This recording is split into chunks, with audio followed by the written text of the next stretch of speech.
দেখ এই নালা, এটা হচ্ছে একটা জলকরের নালা, মানে জলগুলো শুকানোর জন্য, জল বার করার জন্য এটা জলকরের নালা। তো সেখানেই আমরা একটু জালতি দিয়ে দেখছি কিছু মাছ, কোনো কিছু উঠছে কি। কোনো হয়তো মাছ উঠবে না, ছোট উঠলে ছোট বাচ্চা চিংড়ি বা কই দেখি, এখানে নিয়ে আয়, এদিকে ছোঁড়, জালতিটা ছুঁড়ে দে আমার কাছে। তো ভালো করে ধোয়া নেওয়া হচ্ছে কাদায়, কারণ নিচে মাটি লেগে গেছে, কারণ এটাতে খুবই অল্প জল আছে। ওই জায়গাটায় মনে হচ্ছে কোনো একটা মাছ আছে, বেরিয়ে গেছে ওই জায়গাটা থেকে। উঠান জালতিটাই দিকে দে।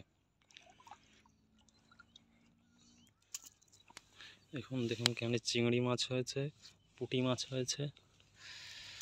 এখানে অবশ্য কিছু মাছ নেই, আর শামুক ভর্তি হয়ে গেছে জল করে। একটা বড় চিংড়ি মাছ আছে। ঠিক আছে, আপনারা দেখতে থাকুন, আরও আমরা দেখাচ্ছি।